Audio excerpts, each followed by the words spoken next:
Welcome to Veterans Chronicles. I'm Greg Corombos. My guest in this edition is Charles Strange. He's the father of Michael Strange, who served as a cryptologic technician first class in the U.S. Navy. He also served with the U.S. Navy SEALs in both Iraq and Afghanistan. Michael was on the mission that targeted and killed Osama bin Laden in May of 2011. However, just weeks later, Michael and dozens of other elite U.S. forces were killed when their helicopter was shot down in Afghanistan. We'll be discussing Michael's service, the unanswered questions surrounding his death, Mr. Strange's efforts as a Gold Star father to bring healing to other hurting families, and the other work being done through the Michael Strange Foundation. And Charles, thank you very much for your time today. We appreciate it. Thank you for having me on. You're welcome, sir. What kind of a kid was Michael growing up? We're from Philadelphia, the city of neighborhoods, of course, and grew up in a row home right in Philadelphia, not far from where Rocky was. So he was the kid that always stuck up for the underdogs, always put his hand out. He was the big brother that everybody wished they had. To put it shortly, is like at his funeral, I must have had 50 young men come up to me and say, I was Michael's best friend. I was Michael's best friend. And that was just showing me that he made everybody around him feel, wanted and close. And he always, no matter who you were or where you came from, he always had a hand out and always had a joke or two. And always, like one guy lost his dog and, he spent 2 days with the guy looking for his dog, his buddy, and when nobody else would go out. That's Michael Strange.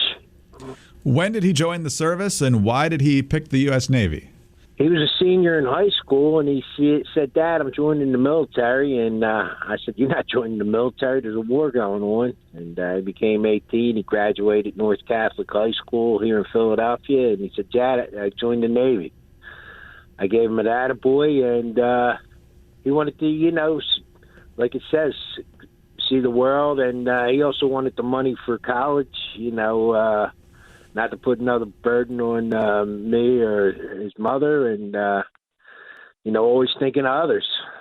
And he took off in the military. Went up and seen him graduate boot camp, and next thing you know, they sent him to Pensacola, Florida, and he was like, calls me up. He said, Dad, the military lied to me. I was like, what are you talking about? He said, whoever finished first in this test, they said could go anywhere they wanted. And he wanted to come to Virginia, to come home to, see his brother and sisters and family and friends. And they sent him to Hawaii. I said, Michael, you're going to Hawaii. And the second day in Hawaii, he calls me up, Dad. He's like, I love Hawaii. And he really took off there with his cryptology and code breaking. He became an E6 in less than 4 years, which is like unheard of. Physically, he was at the end, he was like 3% body fat, and that's from Virginia Beach, from Dev Group. And I went and spent 15 days with him in Hawaii, the surfboards, the beaches. We rode around some places with his clearance and under the pineapple fields, which everybody's aware of now, the code breaking and computers and everything under there. He loved what he was doing. And at that point in his career, 21 years old, the Navy SEALs were picking him up, and they were doing some amazing training. And I'll never forget, he called me up. He said, Dad, I walked into a gym. Everybody was wearing black. I was wearing blue. He said they were listening to headbanger music, and there was all Navy SEALs doing all kinds of jiu-jitsu and martial arts and things like that. And he said they circled around him and said, Dad, these guys want me to go to Virginia Beach and join Dev Group, which less than 1% of the men that try out for SEAL Team 6 make it. And I said, Mike, you said you were going to do 4 years and get out. And he said, I know. I talked to them about it. You don't have to do 30 years. You could do 12 years. You could do 8. You can get out. And he ended up getting a nice bonus. He bought a nice home in Virginia Beach by their secret base. He had to be 15 minutes away from their secret base. It used to be a secret base. and he loved what he did. How did he describe what he did, the cryptology, specifically with the Navy SEALs? Well, he didn't talk much about it. That's one of their codes, to serve in silence. The cryptology, the code breaking. He didn't want me to worry. He was saying, "Dad, I'm behind the desk. Dad, I'm behind the desk." You know what I mean? And I could see that he was starting to change. He went to all different countries, Africa, Iraq, Afghanistan, stopping some pretty bad things that were going to happen to us here in America. He had the best technology, like he could pick up the morning call, the morning prayer. He could hear from a stream and the motorcycles, different locations. And the SEALs would be in a building or wherever they would be, and, they would have a six, and while he was hooking up his stuff, and then he would pinpoint where the enemy was. We're talking with Charles Strange. He's the father of Michael Strange, who served this country honorably from the U.S. Navy. He was also on the Osama bin Laden raid. We'll get to that in a moment. But Charles, he was deployed to Iraq before he went to Afghanistan. What was his attitude as he prepared to leave? It sounds like, from what you just said, that he thought he'd be safe, but he was also eager for the mission. Yes, he was. He was prepared, and the training they go through, and the cryptology, and the code breaking, and the physical training. Men at that level are the camaraderie, the friendship they have there is, like it says, the brotherhood, and that's what all branches of the service, not just the Navy and the Dev Group guys. But he never wanted us to worry about where he was going. So he didn't want you to worry, but at this point, when he's deployed, you were a Blue Star father. What was it like for you knowing your son was deployed in the war zone and working on some pretty intense missions? A lot of prayer, a lot of God, a lot of praying to Jesus Christ, my Lord and Savior, asking for help, strength, guide him, watch over him. And a lot of, middle of the night wakes up, is he okay? Yeah, it was intense, and then you see on TV what was going on over there, and thank God he would call, check in. I'm good, Dad. No, they actually gave us steak tonight, and we had chocolate cake. He would say, and he was, I'm like, what? And he's like, no, I'm good, Dad, and as long as I heard his voice, and I was good.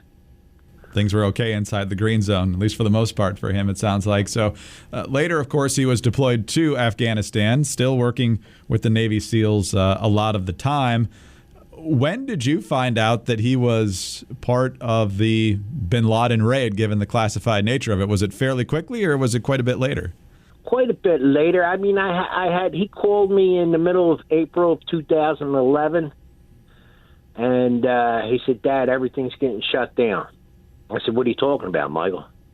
He said, well, you're not going to hear from me for 2 weeks. And I would, as a father, trying to get information out of him, da-da-da-da-da. And he said, look, Dad, if something happens, you're going to hear about it. And, of course, the killing of Osama bin Laden, May 1st over there, 2011. And he came home after that. And in June of 2011, he turned 25. And that was his birthday was June 6th, D-Day, and we had a big party for him and everything. But he came home from that, and he came in the house, and he grabbed me by the bicep, and he got right in my face. He said, Dad, you wouldn't believe what's going on in this country. And I was like, what are you talking about? And he started pacing, and he started talking about a will. He never talked about a will. And he told his brother, he told his sister, he stopped at Aunt Maggie's at the party with all his friends, his close friends. He was telling them about this will, and everybody knew something was up. What's going on with Michael? And he came, he left that Sunday and gave me a hug and a kiss. I love you, Dad. And then he gave me a call from the airport. I'm taking off, Dad. I love you. I'll see you for Thanksgiving at Aunt Maggie's in Fishtown and here in Philadelphia, and that's where we're going this year. And I have that recording, and that was the last time I talked to my son. And then we got the knock on the door August 6th, 2011. We'll talk about that in just a moment. Unfortunately, we need to take a break. This is Veterans Chronicles. I'm Greg Corombos. We're joined by Charles Strange, the father of Michael Strange, a U.S. Navy petty officer, first class, served alongside the Navy SEALs in Iraq and Afghanistan, part of the mission that targeted and killed Osama bin Laden in 2011, and then unfortunately lost his life along with dozens of other U.S. forces when their helicopter was shot down in Afghanistan. And we'll get to that story just after this break on Veterans Chronicles. We are back. This is Veterans Chronicles. I'm Greg Corombos. My guest is Charles Strange, the father of Michael Strange, who served as a cryptologic technician first class in the U.S. Navy and served along the U.S. Navy SEALs in Iraq and Afghanistan. He was part of the mission that targeted and killed Osama bin Laden in 2011 and sadly was among the dozens of elite U.S. forces killed when their helicopter was shot down in Afghanistan just a couple of months later. And so, Mr. Strange, at the end of our last segment, you were about to go into the story of hearing this horrific news. Describe that moment, if it's possible. August 6th, 2011, we got the knock on the door, and it was three men from Navy, the CACO, Casualty Assistance, and they told us our son was killed in Afghanistan, and they're not sure why and or what happened. And it was all over the news, all over the world, talking about 30 men being killed. And there was different stories, different things. First, they said there was a rescue mission for the Rangers. The Rangers were in trouble. And 2 days later, they were saying that they were after a high-value target, a guy by the name of Quarry Tahir. And you're out of your mind. And, he was just sitting here. It was just his birthday. I was just talking to him. And that was the beginning of, a piece of my heart missing. August 6, 2011, we end up going to Dover, and 60 parents are there, and we're in the hangar, and Barack Obama came up to me, he sidestepped me, he grabbed me by the shoulders, he said, "Michael changed the way America lived." And Michael changed, and I grabbed the president by the shoulders. I said, "I don't need to know about my son. I need to know what happened here." And I shook him a little bit, and the Secret Service guys grabbed me and took me outside for a bottle of water. And I came back in, and President Obama came back up to me again, and he said, gave me a hug, and I whispered in his ear, "Is there going to be a congressional hearing about this?" And he whispered back in my ear, and he said, "I'm going to look into this very, very, very deep." And that was August 2011. And Michael was buried in Arlington. 17 of the 30 men are in Arlington. And there was a lot of questions, a lot of things about what happened. And but there was, rumors that the Taliban was bragging on the internet a half hour after they killed them guys that we just killed SEAL Team 6. How did they know who was in the Chinook? The Rangers, a couple of Rangers spoke out. They weren't in any trouble. And there's also a mix-up on the manifest. There was 8 Afghans on the helicopter, too. And when we were in Dover, the Afghans came back with the flags, their flag over their coffins, and the Gold Star parents were saying, "What are they? Who are they?" And the military told us, well, they got to call the families because they don't know who they are. They don't know who they are on the helicopter. Their names weren't on the manifest. And but you're out of your mind. You're just hearing about your son dying. And October of 2011, we go to Dam Neck down in Virginia. We're in a theater type, all 60 parents, and Brigadier Jeffrey Colt did the investigation. He did the investigation in 2 weeks on 30 men dying. And he was telling us about the pilots, and he was telling us about this and that, and the pilots were equipped, and God bless the Gold Star, the parents of the pilots. But the one pilot, he only flew in Iraq. The other pilot was new. It didn't matter he said because the RPG was a shot 100 yards in the pitch dark, and it was a lucky shot, he said. And I stood up and started yelling and cursing. Did you say lucky shot? All our sons are dead. A lucky shot would have been if he missed. And I was escorted outside again, get a drink of water, calm down. And, there was a lot of questions. I asked him what happened to the black box, which is really orange. He said a flash flood came and washed it away. I'm like, flash flood came and washed it away. And controversy about that. There was no black box in them 1963 Chinook helicopters that was refurbished in 1985. But there was some kind of recording device in there. But October 2011 at the briefing, as we were leaving, they gave us a folder.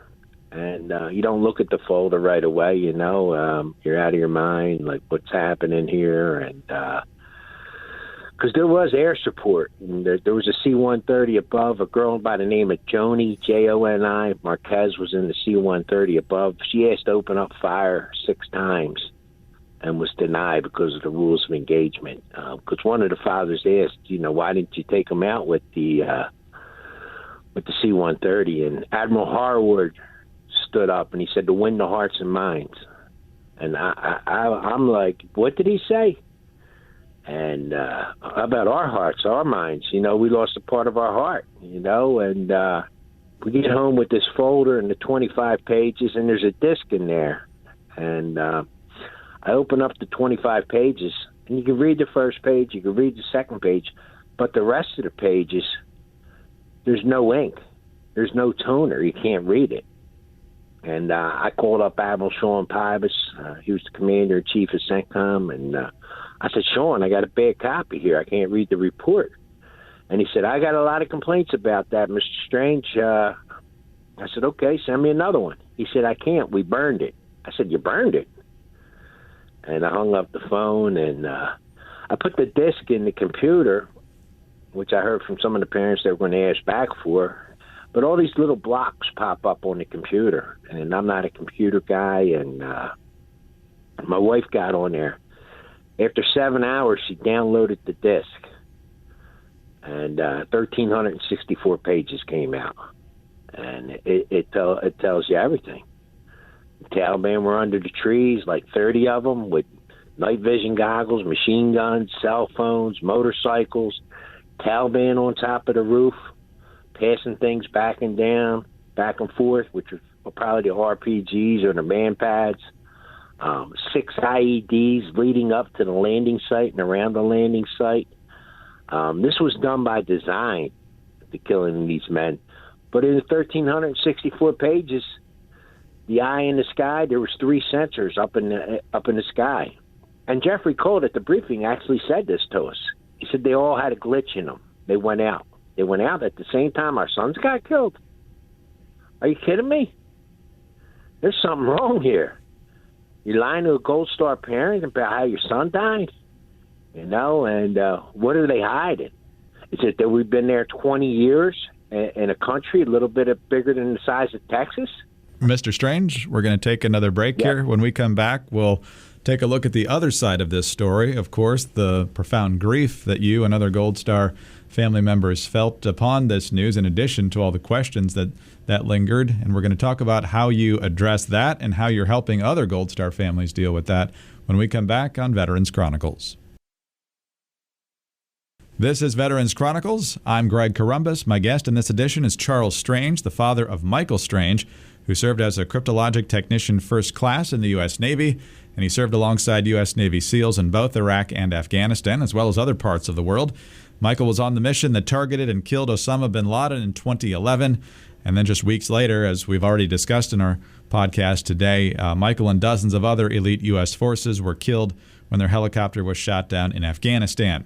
Mr. Strange, Charles Strange, and others have been continuing to ask questions now more than a decade later as to what really happened with this flight known as Extortion 17. He has a new book out focusing on those unanswered questions called Relentless. And Mr. Strange, as I mentioned heading into the most recent break, there's 2 different challenges facing you at this point. Number one, which we've already discussed, are the unanswered questions and what really happened and some of the puzzling things that don't have good answers at this point.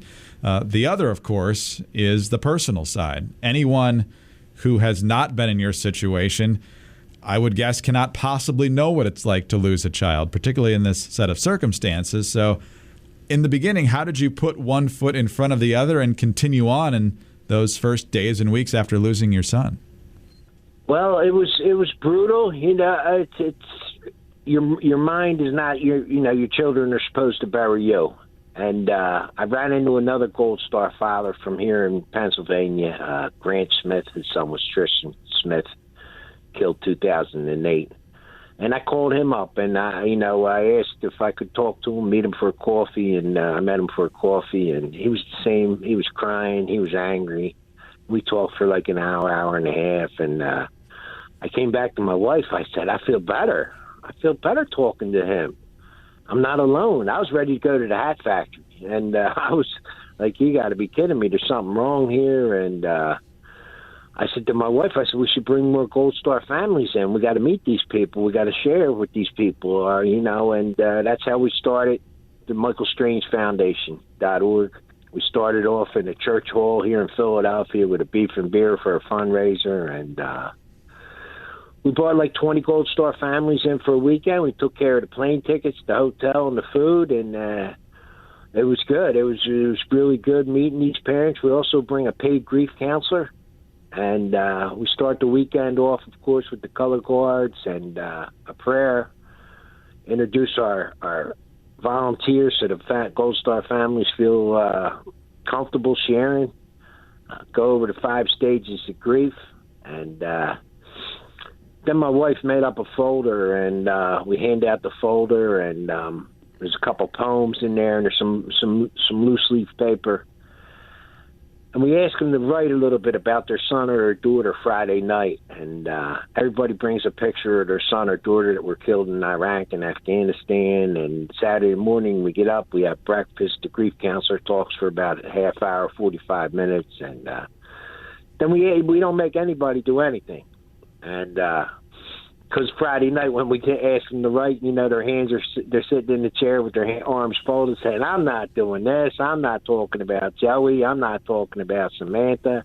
And by Saturday afternoon, they're up front and they're talking about their son or daughter that gave the ultimate sacrifice and where they're from. And we've had parents from all over the country come to our weekends. What's the key to that? What's the key to that, Mr. Strange? You mentioned how different it is from the beginning of the weekend to the end and what people are willing to share and discuss. So what is it about getting together that is so healing and cathartic to you and these other families? Well, it's definitely God working through us. I believe it's God talking through us to help one another. Some scripture from the Bible, our sons and daughters, John 15:13. No greater love than to lay down your life for your friends. Of course, we bring up Psalm 23. And it's definitely the Lord helping us to heal each other, keep going on. We have other sons, daughters, family members, brothers, sisters. And, it's a camaraderie. It's as we say in the Gold Star community, it's the star nobody wants.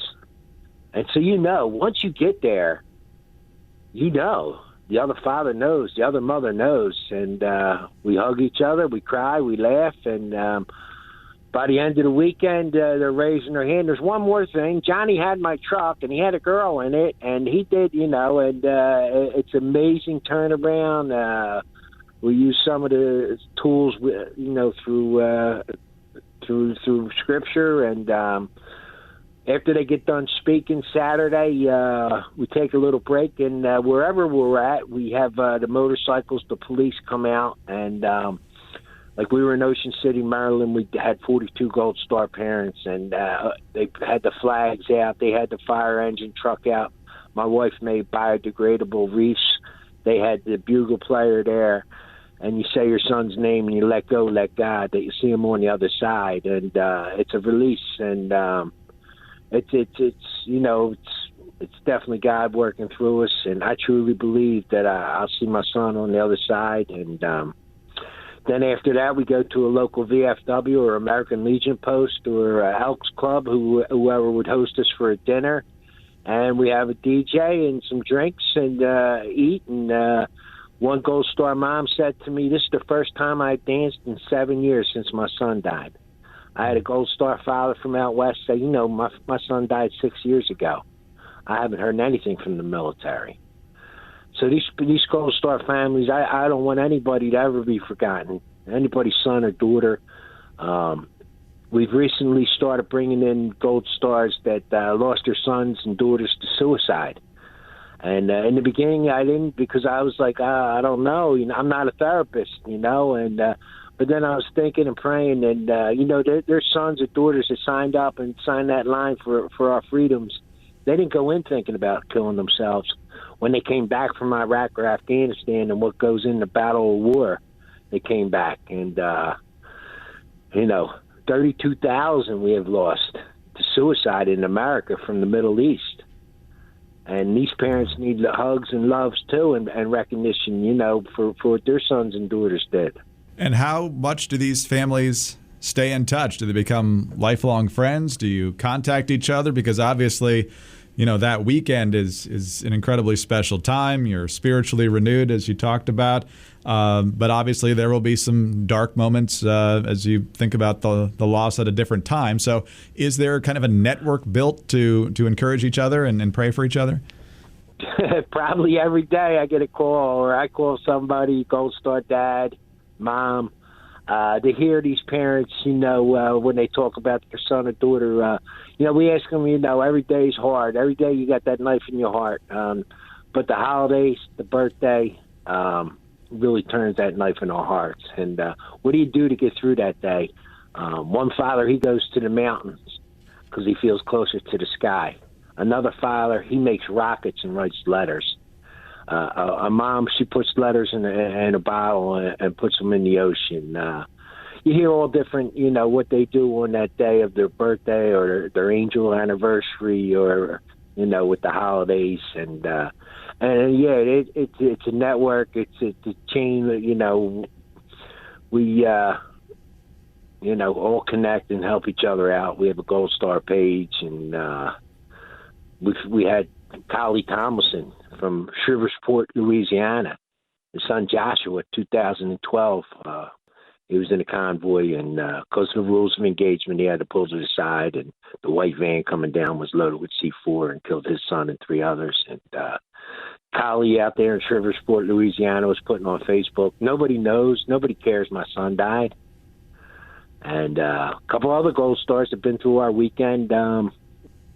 Actually reached out to me, and I messaged Collie a few times, and he finally gave me a call, and we brought Collie in for the weekend. And I'll tell you what, when he seen them motorcycles and the flags and people out of their homes waving their flags and thanking us Gold Star families, you just start crying. You just start crying. And I said, people do care. There's people in America that do care what our sons and daughters fought for and our freedoms. Charles, for those of us who haven't gone through the loss that you have, people who may or may not have had people serve in the military, what do you want to hear from them? They might be reluctant to bring it up. Do you welcome them to bring it up? What can the rest of us do to honor your son and all the others that these families, of course, are remembering? Well, I think the biggest thing is because people don't know what to say. Right. People don't know what to say. People say, do you have other kids? Yeah, Michael won't be down for breakfast. I get it. I don't say that. I think that in my head. You know what I mean? It don't matter if you have 30 other kids. I get it,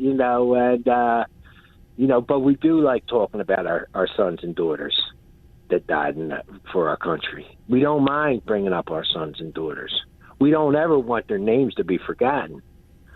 And freedom's not free. The things that these men and women sign up for. Look at these other countries, how they walk around, right? They walk around with machine guns, the police officers. We live in the greatest country in the world, America. We're in 128 other countries with our military protecting people and trying to keep people safe, right? So, if you see a Gold Star mom or dad, don't be afraid to ask about their son, where they're from, what happened. It's not hurting them. It's not hurting them. They want to know. People, want to be, talk about their son. It's not like we forget. You never forget. You wake up in the morning, Absolutely. Absolutely. Now you of course are focusing on Gold Star families, but if I could broaden this out for just a moment, Charles, losing a child under any circumstances or dealing with a very sudden loss of a loved one, what advice do you have for those in that situation when they're obviously struggling with that? They might not be part of one of your weekends because they don't necessarily have lost a person in the military, but what advice do you have for them? My advice is go to compassionate friends. We've had a friend in Arizona, Tucson, Michael and Bonnie Quinn. They lost their son to cancer, 29 years old. And I turned them on to compassionate friends, and they have different groups for cancer, overdose, car accident. And they actually made a page for their son, PJ. And they've reached out, Mike and Bonnie Quinn, who volunteer with the Michael Strange Foundation, and help them with the healing and to find out and talk to other parents, compassionate friends, and look up the 5 stages of grief so you know what you're walking into. Disbelief is, the first one. No, you got the wrong door. When they knocked on the door, no, he was just here. And then anger comes in. And then bargaining. You want to bargain with God. Take me. Don't bring my son back. And then depression. I call it the Grim Reaper. And then acceptance is the 5th one. And unlike any other circumstances, that circle, them 5 come in at different times at the Gold Star parents or anybody that lost a son or a daughter, had a buried child. The depression, the anger comes out. It don't matter how many years either. We had Gold Star father Bob Huff. His daughter was the first girl killed in Iraq, Samantha Huff, 18 years old. 18 years old. They drove her over in an IED, blew her legs off, and they came out together, and everything looks the same in Iraq, and they couldn't find their way back, and she bled out. And he's been to 2 of our weekends. We bring some of the parents back that, mentor the other new ones coming in. And, he Bob said, you learn to walk with a limp the rest of your life. That's the best phrase I have for it. Well, Charles, we're in our last couple of minutes here, and you are certainly focusing on multiple ways to honor your son. First of all, you're helping all of these families, which I'm sure has helped you and your wife and the rest of your family as well to cope with the loss of your beloved son. And, of course, you're still demanding answers for what happened that day. But you mentioned a moment ago that you and other Gold Star parents, you love to talk about your son. So as we conclude here, what do you want people to know and remember most about Michael Strange? Michael Strange was the badass that SEAL Team 6 relied on. He was the most giving, loving guy, always a joke, always picking up for the underdog, and had that grin-eating smile, the love of others, and Michael was, the most giving person is that he gave his life for others, for our freedoms. And but my Michael, I miss him every day, Greg. And I just want to let people know they're not alone, and there's different ways to help with the healing, and that your sons and daughters are not forgotten. Charles, it's an incredible story, and the story continues on many different fronts, both with the healing and the search for the answers. And I thank you very much for your time today. We appreciate you being here. Oh, thank you. And like I said, MichaelStrangeFoundation.org, Michael Strange Facebook. We're a small foundation. We're 501c3. Anybody who feels like donating, that'd be great. Or if you want to pay for a plane ticket for a Gold Star family, you can find me on Facebook or our foundation page, and I greatly, greatly appreciate it. Charles Strange is the Gold Star father of U.S. Navy cryptologic technician First Class Michael Strange, who served alongside Navy SEALs in Iraq and Afghanistan. He served on the mission to kill Osama bin Laden and was killed on the Extortion 17 mission in August of 2011. For more information on the Michael Strange Foundation, go to michaelstrangefoundation.org. The book on Extortion 17 is entitled Relentless. I'm Greg Corombos, and this is Veterans Chronicles.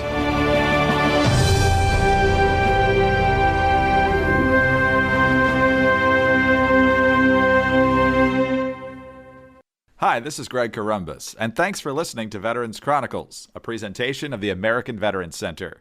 For more information, please visit AmericanVeteransCenter.org. You can also follow the American Veterans Center on Facebook, and on Twitter, we're at AVC Update. Subscribe to the American Veterans Center YouTube channel for full oral histories and special features. And of course, please subscribe to the Veterans Chronicles podcast wherever you get your podcasts. Thanks again for listening, and please join us next time for Veterans Chronicles.